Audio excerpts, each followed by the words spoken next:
कोई लाख बुरा चाहे तो क्या होता है, अदालत में जीतता वही है, सिंघवी जिसके साथ होता है। जी हां, आज की तारीख में इस वक्त की सबसे बड़ी खबर यही है कि पवन खेड़ा को सुप्रीम कोर्ट में बड़ी जीत मिली है और हिमंता बिस्वा शर्मा का वो सपना कि मैं पवन खेड़ा को पवन पेड़ा बना दूंगा, दरअसल वो सपना पूरी तरीके से टूट गया है। सिंघवी साहब की दलीलों के सामने मोदी जी के वकील कल हकलाते हुए और कॉन्स्पिरेसी थ्योरी रखते हुए नजर आए थे। तब भी मैंने कहा था कि उम्मीद तो यही है कि यदि न्याय कहीं इस देश के किसी कोने में भी बचा होगा तो पवन खेड़ा को जीत जरूर मिलेगी, न्याय जरूर मिलेगा। आज की खबर सिर्फ इतनी मात्र नहीं है कि पवन खेड़ा को सुप्रीम कोर्ट से अग्रिम जमानत मिल गई है, बल्कि आज इसके उस कानूनी पहलू पर भी बात करना जरूरी है कि कैसे एक बोझ डालने की कोशिश पवन खेड़ा के ऊपर की जा रही थी, लेकिन सिंघवी साहब की दलीलों की वजह से सुप्रीम कोर्ट ने वो बोझ पवन खेड़ा के सर से उतार दिया। बीएनएस की धारा 339 का बोझ क्या है ये? आखिरकार बीएनएस की धारा 339 अगर पवन खेड़ा पे लगाई जाती तो क्या होता? सारी बातें जरा विस्तार से करेंगे। नमस्कार, मैं स्वप्निल और आप मुद्दा देख रहे हैं। दोस्तों, आगे बढ़ें उससे पहले वही छोटी सी अपील। मुद्दा इन दिनों एक गंभीर आर्थिक संकट से जूझ रहा है। एक तरफ हमारे मेन बैंक अकाउंट्स बीते लंबे समय से फ्रीज चल रहे हैं, तो दूसरी तरफ हमारे 2.5 साल पुराने चैनल को हमसे लंबे समय तक छीन कर रखा गया था। ऐसे में डे टू डे ऑपरेशंस में मुद्दा को काफी मुश्किलों का सामना करना पड़ता है। लिहाजा आपसे गुजारिश है, यदि आप चाहें तो स्क्रीन पर दिख रहे क्यूआर कोड या फिर के नीचे दिख रहे यूपीआई नंबर्स के जरिए मुद्दा की छोटी छोटी मदद जरूर कीजिएगा, ताकि हमारी बेबाकी यूं ही बरकरार रहे। अब आगे बढ़ते हैं और जरा समझने की कोशिश करते हैं कि मैं इसे बड़ी जीत क्यों बता रहा हूं, क्योंकि कई लोग तो यही कहेंगे कि भाई अग्रिम जमानत ही तो मिली है। आखिरकार उनके ऊपर जो आरोप लगे हैं, जो एफआईआर उनके ऊपर दर्ज हुई है, उस एफआईआर को रद्द तो नहीं कर दिया गया, तो फिर ये बड़ी जीत कैसे है? इसे बड़ी राहत कहा जा सकता है, लेकिन नहीं, ये बड़ी जीत है। कैसे है जरा वो समझिए।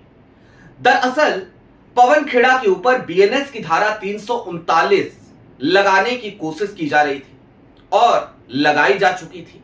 यहां तक कि जो हाई कोर्ट का आदेश आया था उसमें भी पवन खेड़ा की जमानत को रद्द करने का ग्राउंड जस्टिस सैकिया ने यही बनाया था और यही बताया था। अब बनाया था बताया था, आप अपने हिसाब से जो शब्द उचित समझे वो आप जोड़ लीजिए। मैंने आपको दोनों शब्द दे दिया, बीच में ऑब्लिक लगा लीजिएगा कि बीएनएस की धारा 339 चूंकि यहां पर है और ऐसे में कस्टडी में लेकर के पूछताछ करना बड़ा जरूरी है पवन खेड़ा से, लिहाजा हम पवन खेड़ा को अग्रिम जमानत नहीं देंगे, हम उनकी याचिका को रद्द कर रहे हैं। अब क्या है बीएनएस की धारा 339? सुप्रीम कोर्ट के आदेश की तरफ चलेंगे, लेकिन उससे पहले आप जरा यह समझ लीजिए, बीएनएस की धारा 339 दरअसल उस समय पर लगाई जाती है जब किसी व्यक्ति को यह पता हो कि उसके पास जो दस्तावेज हैं वो जाली दस्तावेज हैं, वो नकली दस्तावेज हैं, उसके बाद भी वो उन दस्तावेजों का उपयोग करता है।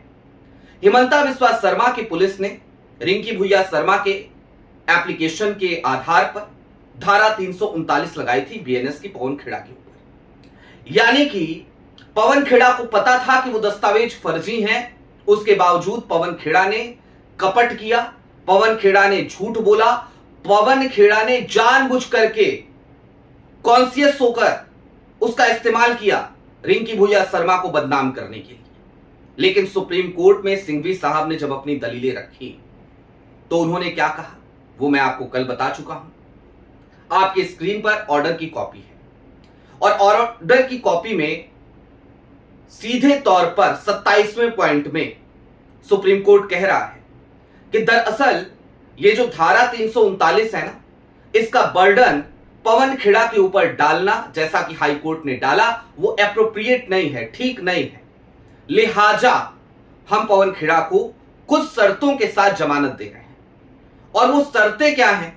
ऐसा नहीं है कि बहुत बड़ी बड़ी शर्तें हैं, भाई नॉर्मल सी शर्त है कि कोई कंडीशन अगर कोई पीएस लगाना चाहे, जो विवेचक होगा इस मामले का, वो अगर लगाना चाहे तो लगा सकता है, लेकिन पवन खेड़ा को गिरफ्तार नहीं किया जाएगा। दूसरा, पवन खेड़ा अगर कहीं बाहर जाते हैं, देश से बाहर, तो बिना बताए नहीं जाएंगे। उनके बाहर जाने पे रोक नहीं लगाई है, उनके विदेश जाने पे रोक नहीं लगाई है, बस सूचित करके चले जाएंगे, कोई बात नहीं।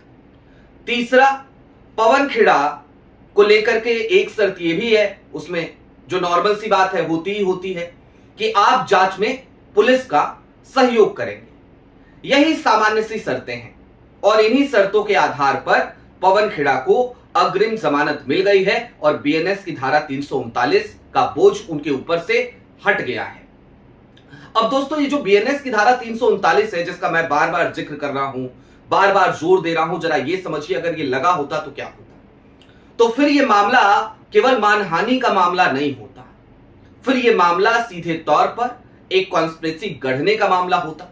फिर पवन खेड़ा को इस मामले के तहत 7 साल की सजा भी सुनाई जा सकती थी, लेकिन अब पवन खेड़ा के ऊपर जो भी मामले चलेंगे, जो भी धाराएं लगेंगी, वो तमाम धाराएं सारी की सारी एक तो जमानती हैं, कोई भी गैर जमानती नहीं है। दूसरा, सबसे बड़ी जो बात है वो ये कि अब यहां पर क्रिमिनल ऑफेंस उस तरीके का नहीं है, लिहाजा पवन खेड़ा को आज सुप्रीम कोर्ट से एक बड़ी जीत मिली है।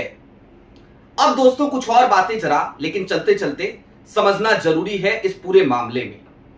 दरअसल पवन खेड़ा का यह केस बड़ा ही अद्भुत केस था और इसे केस स्टडी के तौर पर देखा जाना चाहिए। जिस दिन से पवन खेड़ा जी ने वो प्रेस कॉन्फ्रेंस करी है और उसके बाद से जो भी घटनाक्रम हुआ है, अमूमन शायद हर दिन ही एक वीडियो तो मैंने पवन खेड़ा के ही ऊपर कर डाली है। और क्यों करी है जरा वो भी समझिए, और इसलिए मैं कह रहा हूं ये केस स्टडी की तरह है। पवन खेड़ा 5 अप्रैल को प्रेस कॉन्फ्रेंस करते हैं गुवाहाटी में और दिल्ली में, पहले दिल्ली फिर गुवाहाटी, और दोनों में ही वो जो दस्तावेज रखते हैं तो अपनी पीसी में वो खुद ये मांग करते हैं कि भैया इन चीजों का जवाब दीजिए। पवन खेड़ा ये नहीं कहते कि हमें ये पता है, पवन खेड़ा कहते हैं इसकी जांच कीजिए। तो फिर भाई 339 क्यों लगाया जा रहा था? क्या सिर्फ और सिर्फ एक ही इंटेंशन था क्या कि किसी भी तरीके से पवन खेड़ा को उठाओ और उठा करके जेल में ला करके रखो और उनको फिजिकली और मेंटली टॉर्चर करो? एक ऐसे कांग्रेस के सिपाही को, राहुल गांधी के एक ऐसे सेनापति को जो लगातार रिसर्च करता है, जो लगातार पोल पट्टी खोलता रहता है, उसकी जबान को किसी तरीके से कुछ दिनों के लिए बंद करा दो? क्या सिर्फ यही इंटेंशन था? जाहिर सी बात है इंटेंशन तो यही लगता है। और फिर जिस तरीके से पवन खेड़ा के निजामुद्दीन स्थित घर को घेरा गया 7 तारीख को, अगर आपको याद हो, ऐसा लगा जैसे वहां पर कोई मोस्ट वांटेड व्यक्ति रहता हो, कोई आतंकवादी रहता हो। कल अभिषेक मनु सिंघवी ने यह बात भी कह डाली। अभिषेक मनु सिंघवी ने तो कल सीधे सीधे कॉन्स्टिट्यूशनल रैम्बो और कॉन्स्टिट्यूशनल काउबॉय तक कह डाला हिमंता बिस्वा शर्मा को भरी अदालत में, सुप्रीम कोर्ट में।